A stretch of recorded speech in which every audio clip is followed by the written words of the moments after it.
In the middle of March 2022, I travelled to the Cedarberg guest farm, which is in the Eastern Cape very close to the KZN border. I set up my caravan in front of the willow tree and next to the big oak tree in front of a beautiful forest. The section that's used for caravans is a large piece of grass without any formal layout, and you can park your caravan anywhere you wish.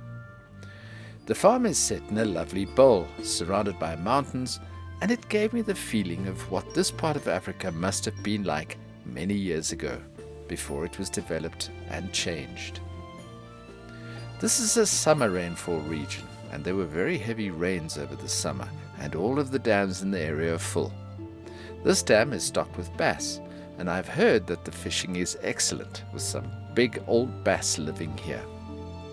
A catch and release system is used on the farm. There are also bass in the pond next to the caravan park. The pond is an attraction for birds to come down to the park. Every day I'd go out to see geese and ducks coming in or munching at the grass, creating a natural and beautiful experience.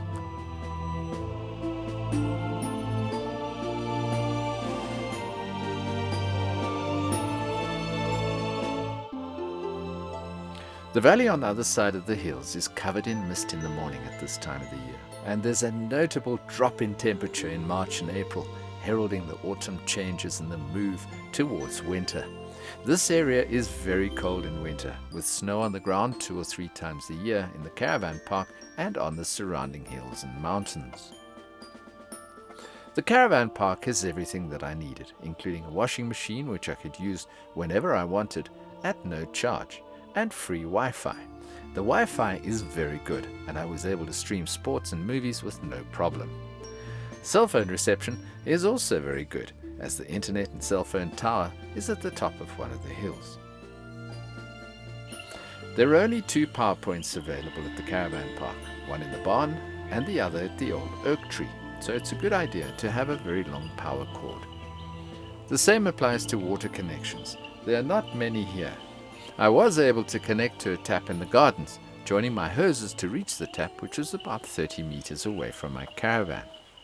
The gardens are beautiful and are tended by Angelina and Bandile, who keep them looking lovely and seem to enjoy the work, judging from Angelina's lovely singing.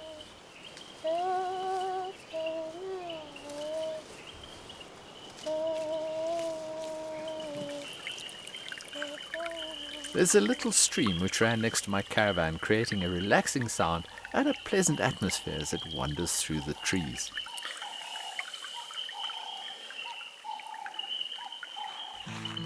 The Ablutions are located across the grass, inside the buildings that house the guest cottage section of the farm.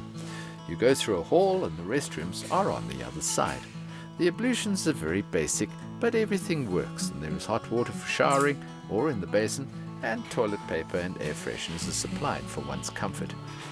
The condition of the facilities when I was there was not great. They just looked a bit run down and could do with a makeover. There are horses on the farm which are available to ride, and a couple of emus to look at. What did you say? The farm chickens used to visit every day once they found out that this was a place where they could get some oats or bread to eat. Anytime you want to get close to the animals in a caravan park, just pull out a slice of bread and they'll almost jump into your lap to get at it. I used to take Rocky, the farm dog, for a walk whenever the weather was good. He loved a good walk, the longer the better, and he never let me down. The farm is very safe. Although when I'm in the middle of nature, I'm always aware of the dangers when walking in the wild areas outside the caravan park. I found these large, colourful spiders with quite fancy webs down at the bottom of the park. I don't know if they're dangerous or harmless, but they weren't close to my living area, and I didn't have any unpleasant experiences in my month-long stay here. In fact, everyone is lovely. The owners are very nice people, and the staff are friendly and courteous. The road to the guest farm is a dirt road. It's rough, but not too bad for the first 5 kilometers up to the top of the hill. The last 2 kilometers have some very tough sections though, and there were a number of jaw-clenching, teeth-grinding moments when the bottom of my car was jarred as it hit the rocks or bumps on the track with a loud crack. It didn't matter how slowly I went, this is a road for vehicles with clearance. The locals must have smiled at this city chap towing his caravan with a low-slung BMW, but I managed to get there towing the caravan and settled in for a month. Cedarburg Guest Farm is 7 kilometers from the nearest town of Cedarville, which is very small. It has a petrol station and a couple of very small shops, and you can buy the basics there.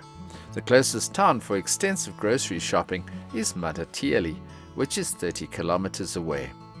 Unfortunately, this would require a trip over the bad road and would take about 200 Rand in petrol before you've done any shopping, so I did that as little as possible.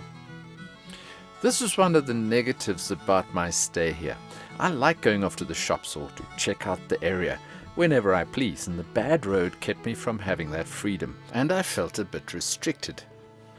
But the last thing that I wanted was to rip off my car's exhaust or to have any other expensive damage.